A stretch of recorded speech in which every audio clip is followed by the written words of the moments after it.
Welcome to Talking Sense, and I'm really excited because of the conversation we're going to have today and the next couple of days. Have you ever been in a situation where you're wondering, my business has all these digital media platforms and I have no clue what to do.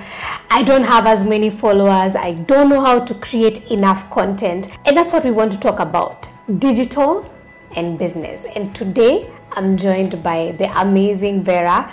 She's passionate about digital. I think since I've known her, all things she's talking about is purely digital. And tell us more about what you like about digital before we even dive into this conversation. I think it's a low-hanging fruit for any business. Digital platforms allow you flexibility without having to spend half the money you spend, for example, on out of home or a TV ad or a newspaper print or putting your story on a magazine. So it's a channel available to everyone.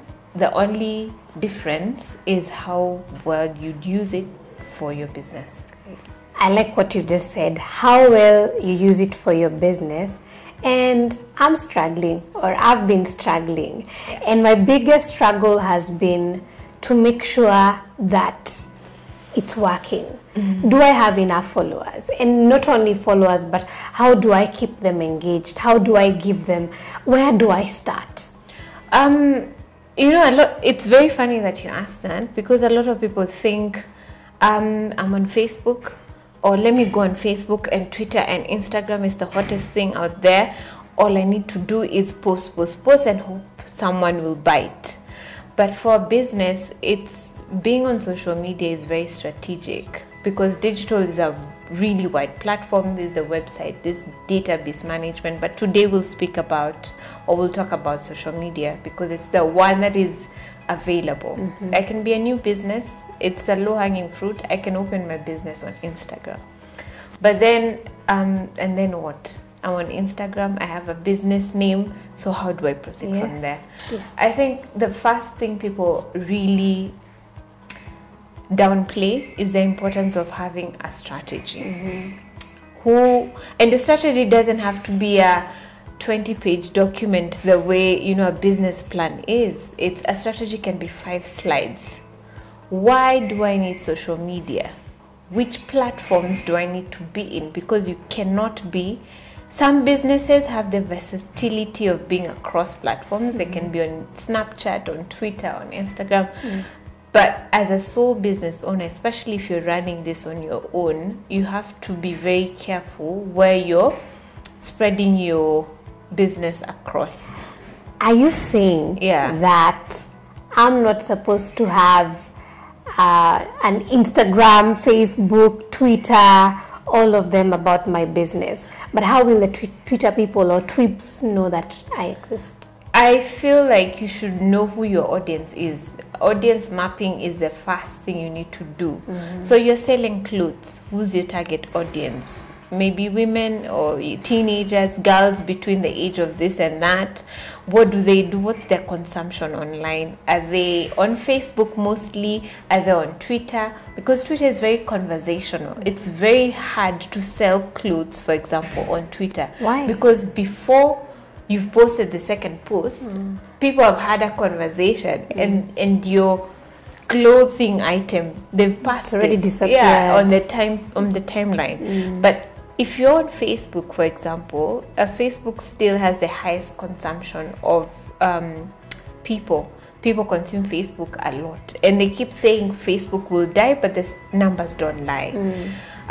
So you ask yourself, if I'm on Facebook, will people see what I'm selling? Of course they will, but then it depends on also who is your target audience. Is this the younger, urban, trendier person who consumes Instagram more than Facebook? Then you weigh that and see, oh, my audience is on Instagram. And because Instagram is perceived to be very trendy, and with it, if you're selling trendier stuff, you'll actually get the attention of people. So they're like, oh, there's this Instagram page that sells really cool, unique stuff. You'll get the attention of people. So now we're talking about strategy, and what you're telling us today, number one is audience mapping. That I need to figure out who is my ideal client. Yes. Because if I do that, then I'm able to know where they are, which channel they are. So yeah, in a granular level, it's not only women who love to dress. What are their ages? What do they consume online? Where can they be found online? Who do they follow in this online landscape? And what you have to almost always figure out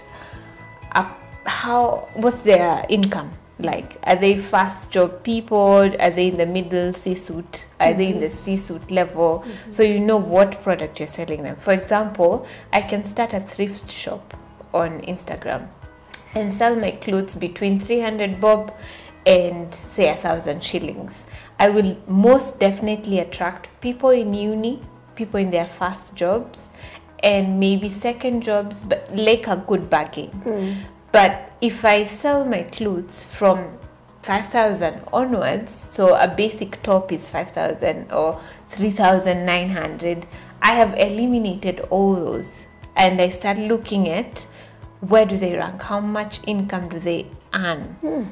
Yes, so it means like we have to keep on we have to spend time to really think about this customer, because we cannot generalize. Yes, that's one of the things I'm learning from you today. What's the other thing? So let's say I run a photography business. Yes. I've been able to identify that my customers are, individuals, families, portrait shoots, baby bumps, baby showers, and this kind of events. What next? You start positioning yourself as the authority in that industry. In this, what I mean is, if you have identified that there's new moms who are about to get babies, families who want good portraits, I want a self-portrait, for example, how do you differentiate yourself from all other million photographers on Instagram who do the same thing? Is it pricing? Is it the way you position your shoots? Is it the graphics behind it? What is your niche in that category? Then you start, of course some will start with their friends and families to take photos to build a portfolio for Instagram. But as soon as that portfolio is building, because it's a photography business, there's a lot of referral business as well. So someone will ask, oh, you took photos, show me.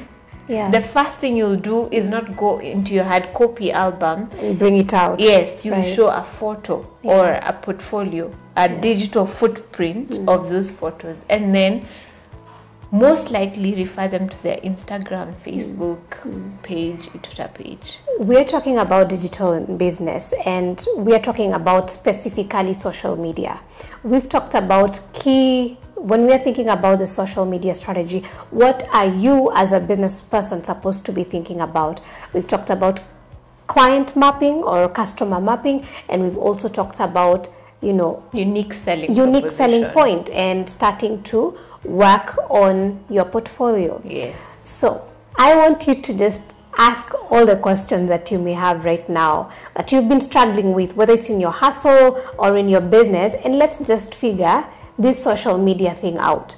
If certain people are making money from social, why not you? Why not me? And let's keep on breaking things down. Subscribe, ask your questions, and let's just learn together.